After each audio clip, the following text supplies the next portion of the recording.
الذين أنعمت عليهم غير المغضوب عليهم. صدق الله مولانا العلي العظيم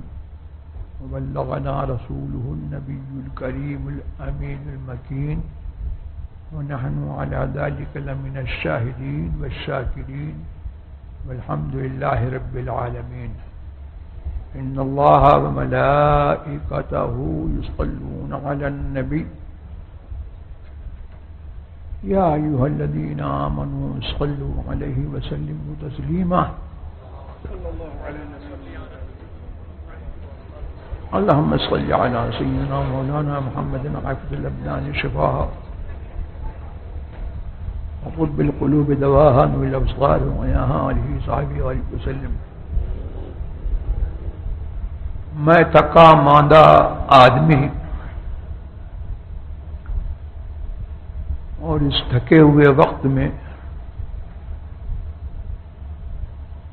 کیا بول سکتا ہوں؟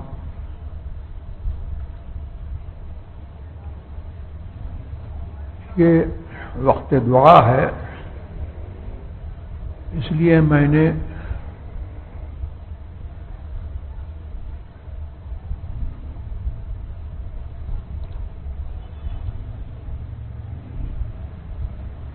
سورۃ الدعاء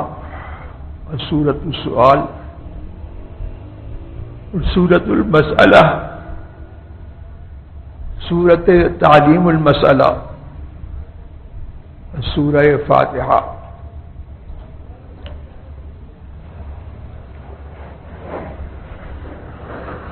کی چند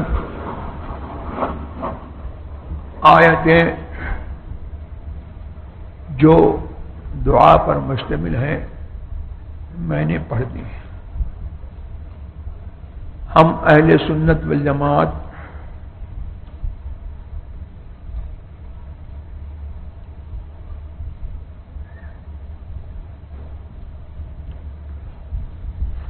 اپنی مختلف پہچانیں رکھتے ہیں اور پہچان کے لیے ہمیں فاتحہ والا بھی کہا جاتا ہے اور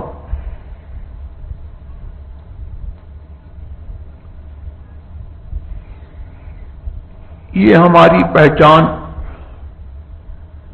بہت مبارک پہچان ہے اور یہ نہ بدلنے والی پہچان ہے.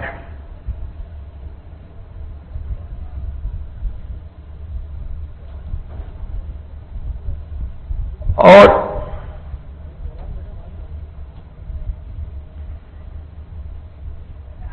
کہنے والوں نے ہمیں تانے کے طور پر، طنز کے طور پر فاتحہ والا کہا، لیکن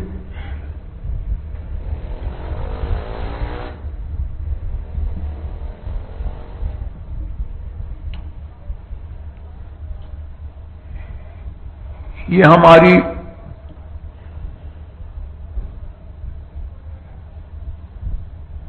وہ پہچان ہے جس سے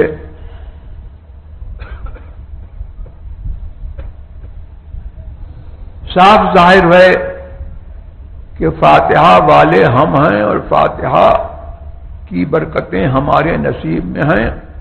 اور فاتحہ صحیح طور پر ہم ہی پڑھتے ہیں اور ہمارا ہی فاتحہ پڑھنا معتبر ہے. فاتحہ وہ بھی پڑھتے ہیں لیکن طنز کے طور پر ہمیں فاتحہ والا کہتے ہیں. اس سے پتہ لگا کہ وہ فاتحہ والے نہیں ہیں، ہم فاتحہ والے ہیں. اور ہم ایسے فاتحہ والے ہیں کہ ہم فاتحہ پڑھتے بھی ہیں، پڑھواتے بھی ہیں اور اپنے کاموں کا آغاز اور انجام فاتحہ ہی پر کرتے ہیں. اب فاتحہ ہمارے لیے فتح باب خیر ہے اور ہمارے لیے فاتحہ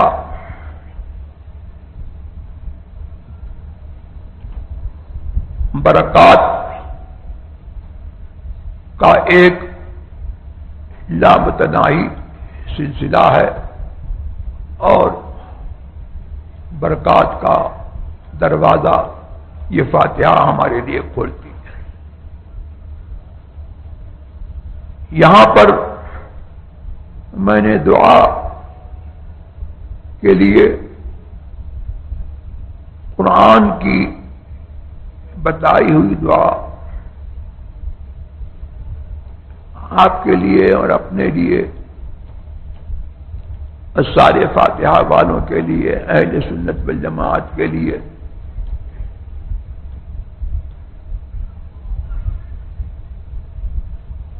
منتخب کی، جس میں قرآن کریم نے ہمیں دعا کے طور پر تعلیم فرمائی کہ ہم یوں عرض کریں کہ اہدنا الصراط المستقیم، اے اللہ ہم پر سیدھا راستہ چلا. یہ ترجمہ اعلی حضرت نے کیا ہے. اور جو فاتحہ کا نہیں کھاتے ہیں، جنہیں فاتحہ کے کھانے سے چڑ ہے، شیطان تو بسم اللہ کا نہیں کھاتا. بسم اللہ جس کھانے پر پڑھ دی جائے شیطان اس کو نہیں کھاتا، اس کو نہیں چھوتا. اور یہ شیطان سے بھی دو ہاتھ آگے ہیں کہ فاتحہ جس کھانے پر پڑھی جائے وہ ان کے لیے زہر ہو جاتا ہے اور وہ ان کے نصیب میں نہیں ہے.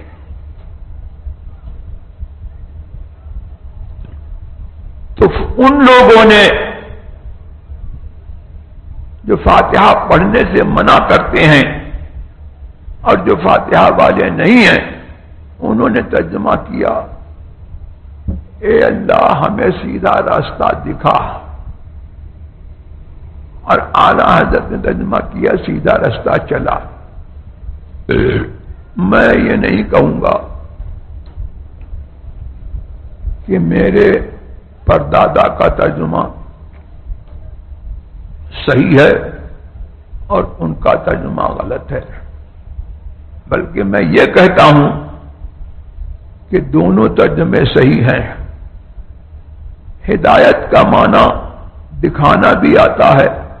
اور ہدایت کے معنی پہنچانا بھی آتا ہے. ہدایت کا معنی پہنچانا بھی ہے اور ہدایت کا معنی دکھانا بھی ہے. اب ترجمے دونوں صحیح ہیں اور بات یہ ہے کہ جس کو جس چیز کی ضرورت ہوتی ہے وہ وہی مانگتا ہے. انہوں نے کہا ہمیں سیدھا راستہ دکھا، پتہ یہ لگا کہ ابھی دیکھا نہیں ہے. اور اعلی حضرت نے فرمایا کہ سیدھا راستہ چلا، پتہ لگا کہ دیکھ لیا ہے لیکن اس پر چلتے رہنا، قائم رہنا اور پہنچ جانا یہ ہمارے بس کی بات نہیں ہے. تو ہم نے خدا سے مانگا کہ اللہ ہم نے تیرے نبی نے سیدھا راستہ دکھا دیا، قرآن اترا، ہم نے قرآن پڑھا، نبی تشریف لائے، انہوں نے سیدھا راستہ دکھایا، صحابہ نے سیدھا راستہ دکھایا، صحابہ کے بعد تابعین نے سیدھا راستہ دکھایا، اور ہر زمانے میں سیدھا راستہ دکھانے والے لوگ رہے. سیدھا راستہ تو ہم نے دیکھ لیا، اب ہم اس پر قائم رہیں.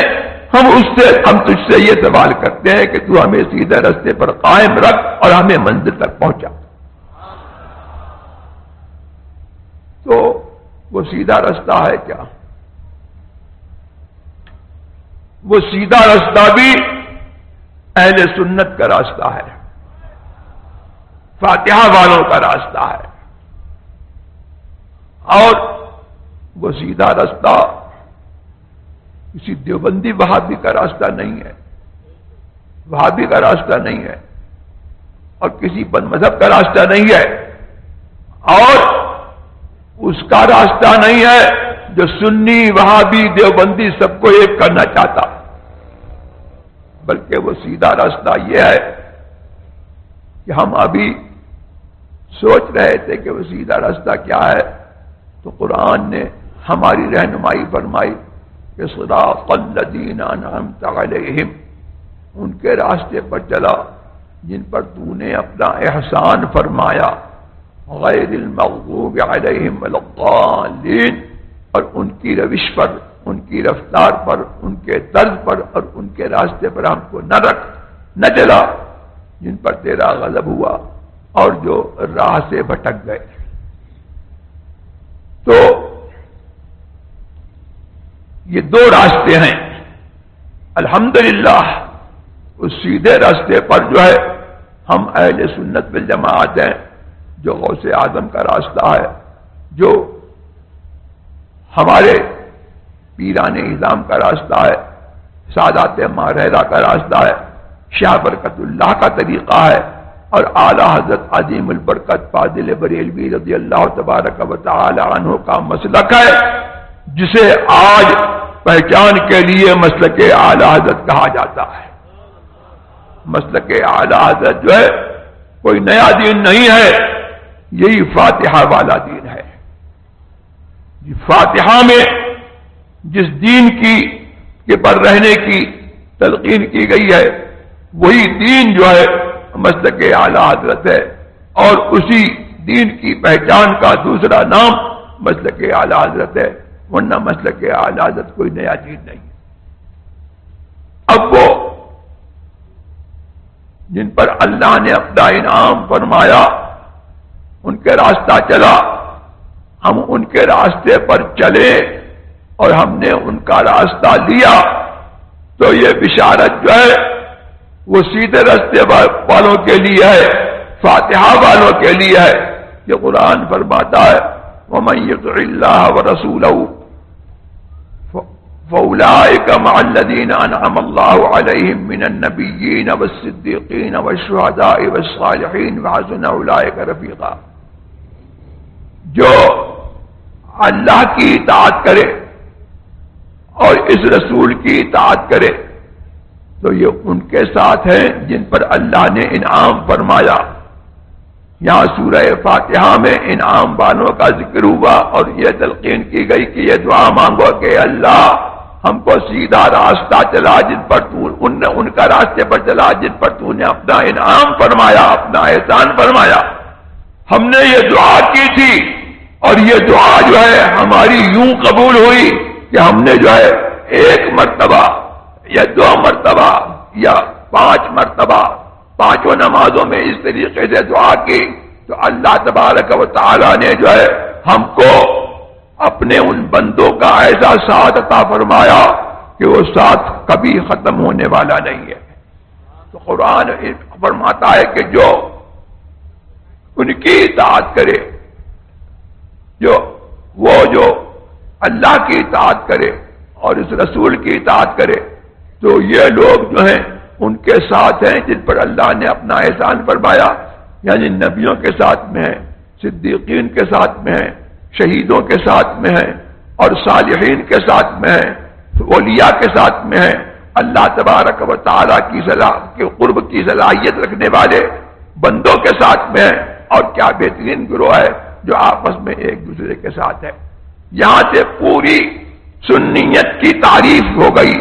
کہ کون ہے وہ جو اولیاء کے ساتھ میں ہیں اور جو اولیاء کے نیاز مند ہیں، جو اولیاء کا نام لیتے ہیں، اور جو شہیدوں کے ساتھ میں ہیں، جو صدیقین کے ساتھ میں ہیں، اور جو نبیوں کی تعظیم کرتے ہیں، جو نبیوں کے ساتھ میں ہیں، وہ کون ہے؟ وہ ہم اہل سنت والجماعت ہیں۔ تو یہی مسلک اعلیٰ حضرت جو ہے وہ یہی فکر رضا ہے، اور یہی مسلک اعلیٰ حضرت جو ہے وہ سچا راستہ ہے، سیدھا راستہ ہے، اور الحمدللہ یہ پہچان جو ہے مسلک اہل سنت والجماعت کی، یہ آپ کے نصیب میں ہے۔ اللہ تبارک و تعالی مجھے اور آپ کو سب کو اہل سنت والجماعت کے اس مسلک پر ہمیں اور آپ کو قائم رکھے۔ اور جو لوگ اس پہچان کو مٹانا چاہتے ہیں وہ دراصل مسلک اہل سنت کو مٹانا چاہتے ہیں۔ اللہ تبارک و تعالی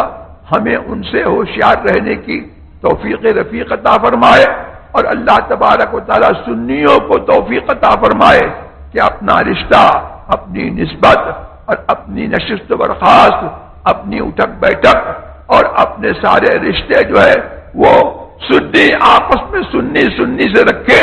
اور غیر سنی سے سنی کا کوئی رشتہ نہ ہو اور کوئی نسبت نہ ہو، اس لیے کہ ہماری یہ نسبت جو سنی سے رہے گی یہ اس بات کی ضامن ہے کہ ہم محمد الرسول اللہ کے سلسلے میں جو ہے جڑے رہیں گے، اور کڑی سے کڑی جڑی رہے گی، اور ہماری نسبت محمد الرسول اللہ سے مستحکم رہے گی۔ اس لیے کہ محمد الرسول اللہ کے دین کی اور فاتحہ کے دین میں جو ہے یہ سب سے بڑی بات ہے کہ سنی کا رشتہ جو ہے صرف سنی سے ہو اور ان لوگوں سے نہ ہو جو اللہ تبارک و تعالیٰ کے مغضوب ہیں، جن پر اللہ نے غضب فرمایا، اور جو اللہ کی راہ سے بھٹک گئے، جو بزرگان دین کی راہ سے بھٹک گئے، جنہوں نے بزرگان دین کا راستہ چھوڑ دیا، وہ جو ہے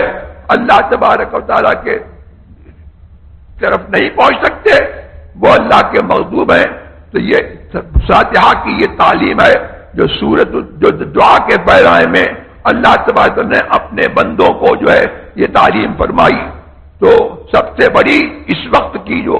اہم ضرورت ہے اور جو اس وقت کا اہم پیغام ہے، میں نے آپ کے سامنے مختصر انداز میں جو ہے وہ پیغام جو ہے میں نے آپ کو سنا دیا۔ اللہ تبارک و تعالی ہمیں اور آپ کو سب کو مسلک اہل سنت والجماعت پر قائم رکھے، اور سنیوں کو اللہ تبارک و تعالی توفیق عطا فرمائے کہ اپنی نسبت محمد الرسول اللہ سے مضبوط کریں، اور یہ مضبوط کرنے کا یہی طریقہ ہے کہ الحب للہ والبغض للہ، کہ اللہ کے لیے جو ہے کسی سے محبت کریں، اللہ کے لیے محبت کریں، اور اگر کسی سے نفرت ہو اور کسی کو چھوڑیں تو اللہ کے لیے چھوڑیں۔ اللہ تبارک تعالیٰ مجھے اور آپ کو سب کو مسلک اہل سنت والجماعت پر، مسلک اعلی حضرت پر کاربند رکھے، اس پر قائم رکھے، اس پر استقامت نصیب فرمائے، اور ہمیں اور آپ کو سب کو حضور سرور عالم صلی اللہ تبارک و تعالی کی سچی محبت عطا فرمائے، اور ان کی سنت پر، ان کے دین پر اللہ تعالی ہم کو چلائے، اور انہی کے دین پر ہمارا خاتمہ فرمائے، اور حضور کی مبارک جماعت کے نیچے، حضور کے جھنڈے مبارک جماعت میں حضور کے جھنڈے کے نیچے اللہ تعالی ہم سب کا حاصل فرمائے۔ وآخر دعوانا الحمدللہ رب العالمین۔ 110 سال کے قریب ہے، اور ان کا دعویٰ ہے کہ وہ اعلیٰ حضرت کے مرید ہیں، اور اعلیٰ حضرت کے بہت سی حیران کن واقعات اور کرامات بھی بیان کرتے ہیں۔ کیا آپ کو ان کے بارے میں کچھ معلومات ہیں؟ مجھے ان کے بارے میں کچھ معلومات نہیں ہے، اور وہ کون بزرگ ہیں بیان کیا جائے، اور وہ بزرگ واقعی جو ہے اگر باحیات ہیں اور وہ کسی جگہ پر موجود ہیں تو ان سے ملاقات کی کوشش ضروری ہے، اور ان سے ملاقات کرنا چاہیے۔ وہ بزرگ جو ہے جنہوں نے اعلیٰ حضرت سے ملاقات کی ہے، اور ان کے حیران کن واقعات اور ان کے واقعات بتاتے ہیں، اور ان کے تبرکات کے حامل ہیں، وہ بزرگ دستات جو ہے زیب تن فرماتے تھے، اور دستار امامہ ان کے سر مبارک پر بہت ہی زیب دیتا تھا، اور جبہ بھی بہت ہی اچھا لگتا تھا، اور ان کی طرز اور وضع وہ سب صلحاء کے وضع کے مطابق تھی، اور ان کا لباس اور ان کا اٹھنا بیٹھنا سب شریعت کے دائرے میں تھا، اور انگریزی تہذیب اور انگریزی وضع سے ان کو جو ہے دور کا علاقہ نہیں تھا، اور انگریزی تہذیب سے جو ہے وہ سخت نفرت فرماتے تھے، اور اپنے نشست و برخاست میں اپنے حاضر باشوں کو طرح طرح سے وہ صلح کی وضع کی ترغیب دیتے تھے، اور انگریزی فیشن اور انگریزی اور فساق و فجار کے کفار کے وضع سے جو ہے طرح طرح سے ان کو بیدار رکھنے کی کوشش کرتے تھے، اور ان کی صحبت جو ہے بہت ہی فیض بخش صحبت تھی۔ اسی کا یہ اثر ہے کہ کچھ جو ہمارے دامن میں بھی جو ہے، حالانکہ ہم کو بہت ہی کم ان کا وقت ملا، لیکن میں یہ دیکھتا ہوں کہ جو میں نے ان سے سیکھا اور جو اثر میرے پر ان کی صحبت کا ہوا وہ کسی کی صحبت کا نہ ہوا۔ یاد گیسو ذکر حق ہے آہ کر، دل میں پیدا لام ہو ہی جائے گا۔ اعلیٰ حضرت کے شعر سے کیا مراد ہے؟ ہاں، یہ ہے کہ حضور سرور عالم میں اولیاء وہ ہیں کہ جن کی یاد میرے یاد کے ساتھ میں ہوتی ہے، اور میرا ذکر ان کے ذکر سے بنا ہوا ہے۔ تو بدر جو ہے وہ حضور سرور عالم صلی اللہ تبارک و تعالی علیہ وسلم اس حدیث کے بدرجہ اولا مصداق اتم ہے۔ اور ایک جگہ جو ہے وہ یہ بھی اعلیٰ نے فرمایا کہ ذکر خدا جو ان سے جدا چاہو نجدیو واللہ ذکر حق نہیں کنجی سقر کی ہے، کہ حضور سرور عالم صلی اللہ تبارک و تعالی وسلم کی یاد جو ہے وہ بعینی خدا کی یاد ہے، اور حضور کی یاد سے خدا کی یاد جو ہے منفک اور جدا نہیں ہو سکتی۔ تو اب حضور کی یاد جو ہے جس طور پر بھی کی جائے، حضور کے سراپا کی یاد کی جائے، یا حضور کا ذکر کیا جائے، یا حضور کے بدن شریف کے جو ہے اجزاء کو یاد کیا جائے، یہ سب کا سب ذکر الہی ہے۔ اور اس کو پھر یہاں پر کہتے ہیں کہ ذکر حق ہے، کیسے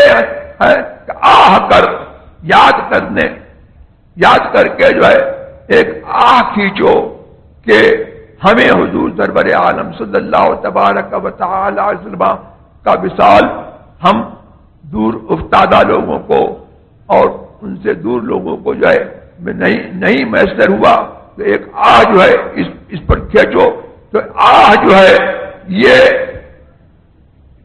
اللہ تبارک و تعالی کا اس میں جلالت جو ہے اس کے جو ہے یہ چند کلمات میں ہے آہ۔ اب آہ کے بھی میں جو ہے ایک لام رہ گیا، تو کہتے دل میں پیدا لام ہو ہی جائے گا، تم آہ کرو تو دل میں پیدا لام ہو جائے گا، اور لام سے مل کر کے اللہ اس میں جلالت ہو جائے گا۔ حضور مفتی اعظم علیہ الرحمہ کے غسل کے وقت کون کون سے علماء شریک تھے، اور آپ کے غسل کے وقت کیا کرامت ظاہر ہوئی تھی؟ اور اس جگہ میں یہ بھی بتا دوں کہ حضور سرور عالم صلی اللہ تبارک و تعالی علیہ وسلم نے ایک حدیث میں جو ہے یہ بھی فرمایا ہے، انین جو مریض جو ہے مرض کے وقت میں جو ہے وہ آہ آہ کرتا ہے، اس کو بھی جو ہے وہ ایک حدیث میں مضمون یہ آیا ہے کہ یہ ذکر الہی ہے۔ اور حضور مفتی اعظم رضی اللہ تبارک و تعالی عنہ کے غسل مبارک کے وقت جو ہے وہ مجھے اب زیادہ تو یاد رہا نہیں، ایک مولانا وہ مرید تھے اندور کے سخی اللہ خان، وہ موجود تھے، اور غالباً عبد الغفار نوری حضرت کے مرید اندور کے وہ موجود تھے، اور یہ فقیر بھی تھا، اور دوسرے بھی حضرات موجود تھے۔ تو کوئی قابل ذکر اس وقت مجھے جو ہے وہ میرے حافظے میں بزور دے رہا ہوں، لیکن کوئی قابل ذکر ہستی جو ہے علماء میں مجھے یاد نہیں آ رہی ہے۔ میں موجود تھا، میں نے یہ کرامت دیکھی کہ لوگ پانی ڈال رہے تھے، اور مجھے بھی یہ سعادت نصیب ہوئی کہ میں نے بدن شریف پر جو ہے پانی ڈالا، تو نیچے کی طرف کا جو حصہ چادر سے ڈھکا ہوا تھا، تو کچھ لوگوں کے بے احتیاطی سے یہ قریب تھا کہ وہ حصہ کھل جائے اور بے صدری ہو جائے، تو میں نے یہ خود دیکھا کہ 2 انگلیاں دونوں طرف سے دونوں ہاتھوں کی اٹھی اور چادر اس طریقے سے تن گئی. میں نے ملا لیاقت ایک حضرت کے مرید تھے اور وہ بھی جو ہے حضرت کی کرامت ہے کہ ملا لیاقت، وہ کہنے کو ملا لیاقت کہا جاتا تھا اس شخص کو، لیکن اس کے اطوار اور اس کے حالات جو ہے بہت ہی ناگفتابے تھے. اور وہ شخص مرید ہوا، پھر وہ حضرت کی خدمت میں جو ہے آنے لگا تو نیپال کا کوئی ٹھیکہ لکڑی وغیرہ کا جو ہے مطلب وہ کام کرتا تھا، چلا جا رہا تھا وہاں پر. تو جمعے کا دن تھا، حضرت سے ملنے کے لیے گیا تو حضرت نے کہا کہاں جا رہے ہو؟ میں کہا فلاں جگہ جا رہا ہوں. تو کہا کہ پیر کو جانا. تو بار بار یہی کہا، تو کہا کہ پیر کو جانا نہیں. وہ پھر جو ہے اب مختصر یہ ہے کہ جب بار بار کہا تو اس شخص کے دل میں جو ہے یہ آیا کہ یہ بار بار کیوں اس لیے فرما رہے ہیں کہ پیر کو جانا. اب واقعہ مجھے زیادہ یاد نہیں ہے. پھر یہ ہے کہ وہ نیپال گیا تو پتہ لگا کہ حضرت جو اصرار کر رہے تھے کہ پیر کو جانا، تو اسی طور پر جب وہ گیا تو پتہ لگا کہ 1 دن پہلے 2 دن پہلے جو ہے ڈاکو آئے تھے، یہاں پر لوگوں کا سامان لوٹ کر کے لے گئے. تو اس نے سمجھا کہ حضرت کا کہنا اس وجہ سے. یہ حضرت کی جو ہے وہ بے شمار کرامتیں جو ہے وہ، اور بعد وصال بہت ساری کرامتیں ظاہر ہوئی، اور حیات میں بھی جو ہے حضور کی روح پاک کا خود ہم نے اس بات کا جو ہے وہ اپنے خوابوں میں اور اس میں مشاہدہ کیا کہ حضرت کی روح جو ہے روحانی تربیت جو ہے بہت ہی زوردار تھی، اور روحانی طور پر اپنے مریدوں کی وہ خبرگیری کرتے تھے اور تربیت کرتے تھے. ایک واقعہ یہ ہے کہ مولانا رجب علی صاحب نان پاروی، یہ ہمارے یہاں حضور حجت الاسلام کے زمانے سے پڑھے اور پرانے آدمی تھے، بزرگوں کی صحبت یافتہ تھے. تو یہ آتے رہتے تھے بریلی. حضرت کی بیماری کا زمانہ تھا، انہوں نے مجھے مدعو کیا نان پارے کے لیے اور میں نان پارے پہنچ گیا. اب میں نے یہ محسوس کیا کہ میں تو نان پارے پہنچ گیا ان کے گھر، اور مولانا رجب علی صاحب وہ بریلی ہی کے علاقوں میں ابھی تک جو ہے دورہ کر رہے ہیں. تو مجھے یہ ہوا کہ اب مجھے واپس جانا چاہیے. میں 1 رات رکا اور شاید دوسرے دن میں نے ارادہ کیا کہ میں جاؤں. وہاں سے تار آیا میرے لیے کہ ان کو روکو اور میں آ رہا ہوں. خیر رجب علی صاحب آ گئے اور اسی دن رات میں جلسہ ہوا. جلسے کے بعد میں سو گیا. فجر کے قریب میں نے یہ خواب دیکھا کہ کوئی چٹیل میدان ہے، جنگل سا ہے اور ویران سا ہے، اور میں چلا جا رہا ہوں. اور جب بہت دور تک چلا گیا تو کچھ ٹن ٹن ٹن جیسی آواز آ رہی ہے. تو میں پھر بھی رک نہیں رہا ہوں اور چلا جا رہا ہوں. اس کے بعد میں نے یہ دیکھا کہ اس کنارے پر میں ہوں اور اس کنارے پر مفتی اعظم ہند ہے، اور مجھے بڑی شرم آ رہی ہے کہ یہ میں کہاں آ گیا. مفتی اعظم نے مجھے دیکھ لیا، حضرت نے مجھے دیکھ لیا، اور اتنے میں میری آنکھ کھل گئی. پھر فجر کی نماز کے بعد جو ہے مجھ سے یہ کہا گیا کہ سہمسا ایک جگہ ہے جو جنگل ہے، وہاں پر آپ کو چلنا ہے اور وہاں پروگرام ہے. تو باتوں باتوں میں کہنے والے نے یہ بھی کہا کہ وہاں پر کسی بزرگ کا عرس ہوتا ہے، اور وہاں پر جو ہے کچھ مختلف قسم کی خرافات کا ذکر کیا کہ یہ ہوتا ہے یہ ہوتا ہے، قوالی ہوتی ہے، رنڈی کا ناچ ہوتا ہے. میں نے کہا اب تو ہرگز نہیں جاؤں گا، حضرت نے مجھے رات میں دکھا دیا. سبحان اللہ. یہ حضرت مفتی اعظم ہند کی مختلف قسم کی کرامات تھیں. اور یہ واقعہ جو ہے